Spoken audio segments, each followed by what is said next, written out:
किसी ने तीसरे विश्व युद्ध की शुरुआत तो नहीं की है, लेकिन दूसरे विश्व युद्ध के बाद तीसरा विश्व युद्ध होता तो शायद इससे बदतर हालात नहीं होते।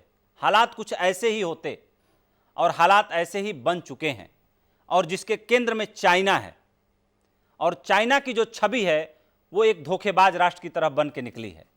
मध्य पूर्व में फारस की खाड़ी है, इस जल निकाय पर 13 देशों का कब्जा है। कारण है फारस की खाड़ी में अथाह कच्चे तेल की मौजूदगी। आलम यह है कि तेल का एक भी नया कुआं मिलता है तो उस पर कब्जे के लिए तनाव इस कदर बढ़ जाता है कि मानो तीसरा विश्व युद्ध शुरू होकर ही रहेगा। खैरियत है कि अभी तक हथियारों के सहारे तीसरा विश्व युद्ध शुरू नहीं हुआ है, लेकिन क्या आपको मालूम है कि तीसरा विश्व युद्ध शुरू हो चुका है, वो भी बिना पारंपरिक हथियारों के। पेश है हमारी एक खास रिपोर्ट। तीसरा विश्व युद्ध जारी है। इस जंग के हथियार दिखते नहीं। ये जंग करीब 4 दशक से चल रही है। जंग के चेहरे पर विकास नाम का लुभावना मुखौटा था, अब ये मुखौटा हट चुका है। आर्थिक, मनोवैज्ञानिक और तकनीकी स्पर्धा की गलाकाट जंग दुनिया के सामने आ चुकी है। जंग का पहला दौर, इस जंग की बुनियाद 80 के दशक में पड़ी थी। तब चीन ने अपनी अर्थव्यवस्था दुनिया के लिए खोल दी थी और वैश्विक आर्थिक ताकत बनने का अपना इरादा साफ कर दिया था। अपने इरादों को अंजाम तक पहुंचाने के लिए चीन ने गहरी साजिश रची और बेकार समझी जाने वाली अवधारणाओं को बहुमूल्य बताना शुरू किया। चीन की चाल अमेरिका नहीं भांप पाया। चीनी अर्थव्यवस्था खुली तो अमेरिका की बाँछें खिल गई। उसे अपने उत्पादों के लिए दुनिया की सबसे बड़ी आबादी वाले देश का सबसे बड़ा बाजार दिखा। एक दूसरे की जरूरतों ने कभी कट्टर दुश्मन समझे जाने वाले दोनों देशों को करीब ला दिया।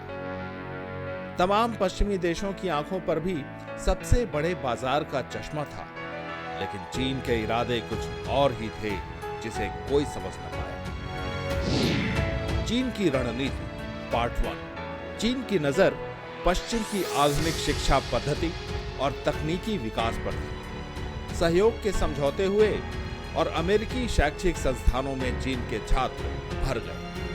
अमेरिका और विकसित पश्चिमी देशों के व्यापारिक सामरिक गोपनीयता के साथ नवीनतम शोध आसानी से चीन को उपलब्ध होते गए।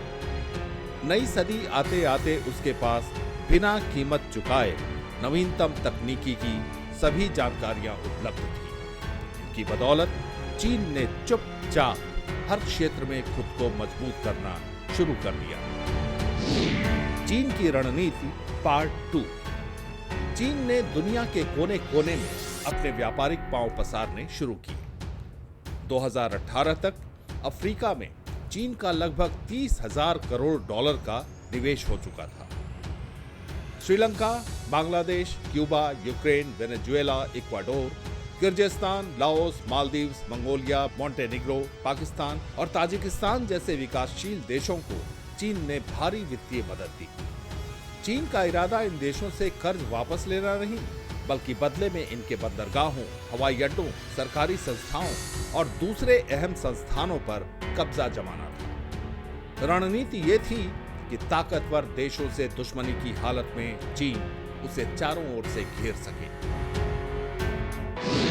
हैकर्स बने हथियार। चीन के पास 20 लाख से भी ज्यादा हैकर्स की सेना तैयार थी। इस सेना का मकसद था दुनिया के हर चीन विरोधी देश को झूठ के तराजू पर तौलना। आंकड़े बताते हैं कि जंग के इस दौर में भी किस प्रकार कारोबार जगत में चीन का पलड़ा भारी रहा है। निर्माण क्षेत्र के आंकड़ों पर गौर करें तो 2018 में चीन 28.4% हिस्सेदारी के साथ सबसे ऊंचे पायदान पर था। दूसरे नंबर पर अमेरिका था, जिसकी हिस्सेदारी मात्र 16.6% थी। 7.2% हिस्सेदारी के साथ जापान तीसरे पायदान पर, 5.8% के साथ जर्मनी चौथे और 3.3% हिस्सेदारी के साथ दक्षिण कोरिया 5वें स्थान पर था। सूची में भारत 3% के साथ छठे स्थान पर था। विरोधियों पर बेरहम वार। अमेरिका और पश्चिमी देश विरोधी देशों पर आर्थिक प्रतिबंध लगाते हैं, लेकिन चीन के हथियार ज्यादा मारक हैं। अगर चीन को लगता है कि किसी भी देश की किसी भी कंपनी का कारोबार उसके हितों के प्रतिकूल है, तो चीन में उस कंपनी के सभी आउटलेट्स पर ताला लटक जाता है। फिर वो चाहे लोट ग्रुप हो या फिर माइक्रॉन, ASML, A123 सिस्टम या एटॉप टेक। तकनीक की चोरी। Boeing, Apple, Pratt and Whitney, Microsoft जैसी अनगिनत कंपनियां चीन के विशाल बाजार के प्रलोभन में आ गई और सैकड़ों करोड़ डॉलर का नुकसान झेलने को मजबूर हो गई। उनकी तकनीक चोरी हो गई थी। माना जाता है कि दुनिया भर में बौद्धिक संपदा की चोरी में चीन की हिस्सेदारी 50 से 80% है। अमेरिका के खिलाफ साइबर जासूसी में चीन की हिस्सेदारी 90% तक है। चीन के कारण अमेरिका को हर साल 30,000 करोड़ डॉलर का नुकसान होता है। चीन की रणनीति है कंपनियों की तकनीक हासिल करना, अपने देश में उसकी नकल तैयार करना और भविष्य में अपने उत्पादों से वैश्विक बाजार भर देना। उदाहरण है J-22 और J-31 विमान, जो अमेरिका के F-22 रैप्टर और F-35 लड़ाकू विमानों की नकल हैं। अब बारी है यात्री विमानों की। खबरों के मुताबिक अभी तक चीन अमेरिका और फ्रांस के बोलबाला वाली तकनीक का बॉडी डिजाइन चुरा चुका है। उसके आधार पर चीन में कोमैक यात्री विमान तैयार हैं। सिर्फ एक भरोसेमंद इंजन का इंतजार है। चीन कैसे चोरी करता है? अपनी चोरियों को अंजाम देने के लिए चीन मिलिट्री सिविल फ्यूजन रणनीति का इस्तेमाल करता है। अगर चीनी कंपनी की किसी चोरी पर अमेरिका में मुकदमा दायर होता है, तो चोरी करने वाली कंपनियां पीछे हट जाती हैं और जवाबदेही चीनी सेना की हो जाती है। जाहिर है, चीनी सेना के सामने चोरी और हैकिंग का शिकार अमेरिकी कंपनियां मनोवैज्ञानिक, आर्थिक, कूटनीतिक दबाव में आ जाती हैं और जंग का ये मोर्चा भी चीन के नाम हो जाता है। जंग का दूसरा दौर। आज का दौर कृत्रिम बुद्धिमत्ता का दौर है।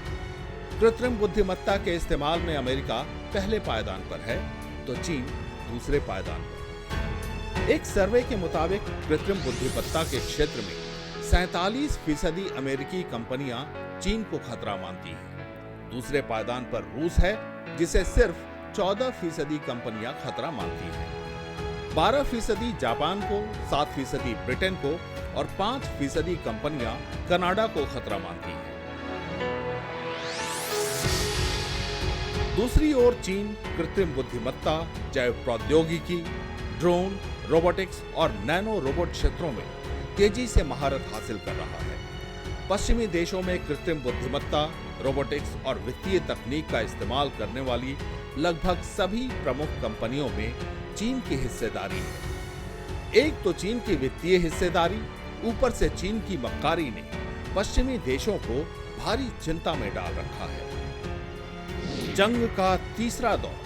सवाल है कि मक्कारी और तकनीकी दक्षता की ब्रांडिंग के साथ चीन का अगला कदम क्या होगा?